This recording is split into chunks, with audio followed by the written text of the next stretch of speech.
walking my daughter out the house. So you just barely got out the door. I took 2 steps out the door, looked down, said, oh, shit, I got a dirty T-shirt on. Yeah. Pulled my keys out, turned around. I didn't even get to stick the key in the door. I just heard freeze. They were staged outside already. That was the key. I didn't catch it. My neighbors, because I've talked to my neighbors since then, since I've been back. And my neighbors were like, man, they was in the, I think a Spectrum truck or something like that there, and they had all kind of undercover vehicles, and they was here and there. Because my neighbors looked spooked when I walked out. I just didn't know what was going on because I ain't doing nothing for the police to be looking for me. Yeah. So my neighbors looked spooked. So when they grabbed me, they put me in the car, and it was a trip because when they grabbed me, I'm looking like, I'm trying to figure out what is this about because I ain't involved in nothing. But at the same time, by the time that they got me in the car, I told motherfucker, man, I don't want to talk to nobody. I ain't got shit to say to nobody. Get me to the jail, motherfucker. What time? Hey, look, I want my sack lunch. Look, because since this interview about to drop soon, we ain't giving it too much. But I just want to know, how long was they investigating you? Over a year. Over a year. I heard I was under surveillance too. Okay, all right. And being where you from, you think it's any significance with this 2020 thing, the year 2020? You think, let's get them now, 2020, ha. Nah, I'm going to tell you what it was. They arrested me on October the 27th, 2020. Now I'm about to ask, are you from 27th Street? I got questions because the feds is real. You really got to mess me up right there because they got me on October 27th. That's what I'm asking. Operation Cage Dubs. That's what I'm really saying. messed me up. The police, they do these type of things. Oh, 20 Bloods. You really messed me up. You really just messed me up. And I'm like, with are you that, from 27th Street? So you think when they gave Eric Holder that 60 years, that has something to do with him being Not really. No, let me share. But when the feds do it, they real witty. But I want to share with you though. Munchie B just kind of messed me up a little bit there with that one right there because he really just blew my mind because I wasn't thinking like that. Yeah. But the reality of it was that they arrested me on October the 27th, 2020. The presidential election was November the 3rd, 2020. Donald Trump was pushing, what is that he pushed? Law and order? What's that agenda he pushes? The Republicans pushed that hard on crime, right? Law and order or something like that there. Tough on crime. Tough on crime, whatever it is, right? Now, you know that Georgia's a Republican state. For sure. Brian Kemp is a Republican. Well, I think Georgia is becoming a swing state. That was the controversy in 2020. They didn't want Georgia to be a swing state. Right. Yeah. That was the controversy in 2020 when I was arrested, right? Yeah. So basically, the reality of it was all political. Because if you saw the press conference the following day, you didn't see no uniforms. You saw suits. You saw politicians. You saw people that were up for election. Yep. That's what you saw. You did not see the officers that arrested me. You didn't even see the Georgia Bureau of Investigation. You saw the head officer, I think it was Vic Reynolds from Georgia GBI. Good morning, ladies and gentlemen. I'm Vic Reynolds. I'm the director of the Georgia Bureau of Investigation, and we're here this morning to announce the return of a major indictment in Upson County. The Attorney General was at that press conference talking about you. It's my honor and pleasure now to call on Attorney General Chris Carr for a few comments. Chris.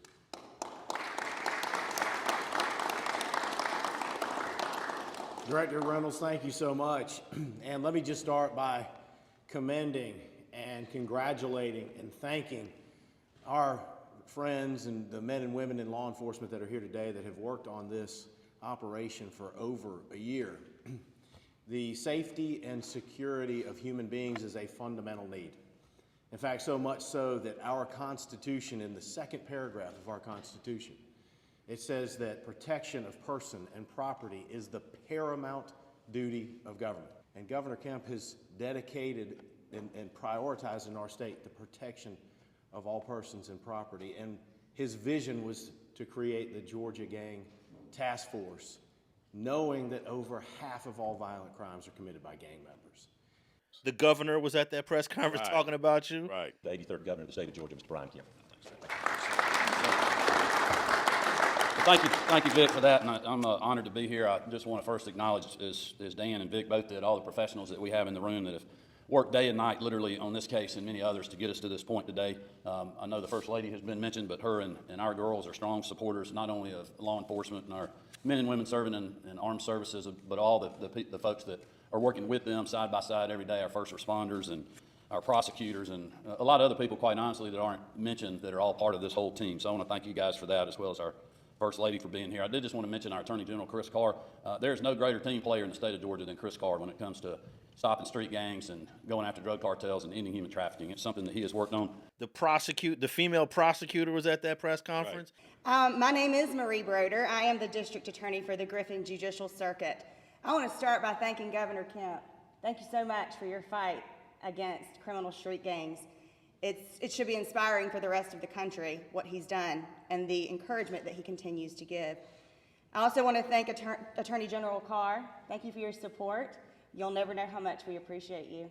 And Director Reynolds, wow, your team is just incredible.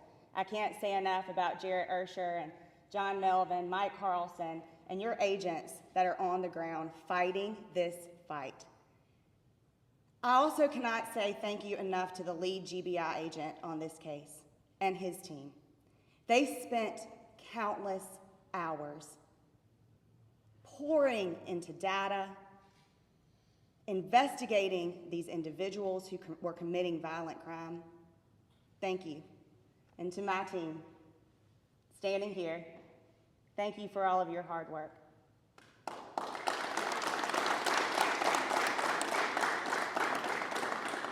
As you all have heard, this was truly a group effort.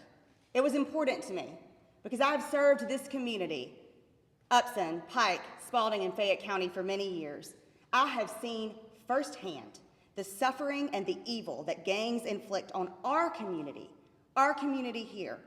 They thrive by targeting those who are often overlooked, promising easy money and often delivering nothing but a criminal record and a lifetime of regret. The Griffin Judicial Circuit is my home and it is my hometown. In my opinion, it is the greatest circuit in the state. And as your district attorney, I will do whatever it takes to protect this place that we call home. That is why I have partnered with all of these agencies to bring this case to an Upson County grand jury. You see, over the past several years, I have watched as gangs infiltrate our circuit. Gang members, this is for you. Make no mistake, if you choose to commit crime in the Griffin Judicial Circuit, whether you wield the gun yourself or direct another to wield it in your place, we will prosecute you to the fullest extent of the law. Director Reynolds is right. We will extradite Madd Ronald Chapman and those others that have been indicted across the United States.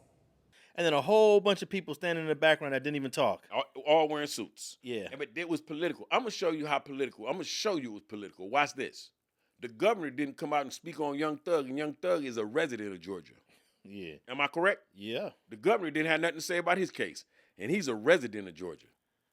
But they arrested Young Thug in a different time. They arrested me in election time. They arrested Young Thug, I believe, in 2021. Did it come? Something like that. Something like a year and a half later. Okay. But I'm just saying though, he didn't get arrested at election time. You see what I'm saying? They campaigned. They campaigned on my back is what they did. Now I remember when you first got taken into custody here in Los Angeles. They took you to the LA County Jail, right? Right.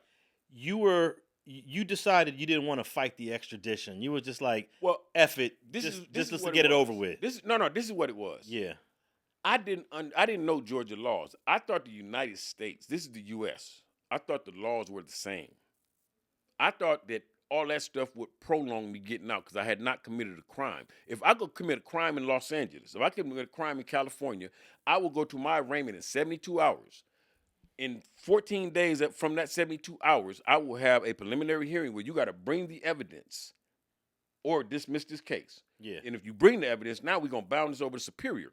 Then I'm going to have a pretrial because we got to make sure you got enough evidence to take me to trial, right? I thought I'd go to see the judge in Georgia 2 weeks and ain't no case, ain't no evidence. I'm walking out the courtroom. This is what I'm thinking, right? When they came and got me, man, I got to Georgia, man. They put my ass straight in the motherfucking hole and left me there for 6 motherfucking months. Let me out at 10 o'clock at night to use the phone for 30 minutes a day. Damn. I couldn't talk to no lawyers or nothing. They isolated me for the first 6 months. I was in straight isolation. I was in segregation for my first 6 months there.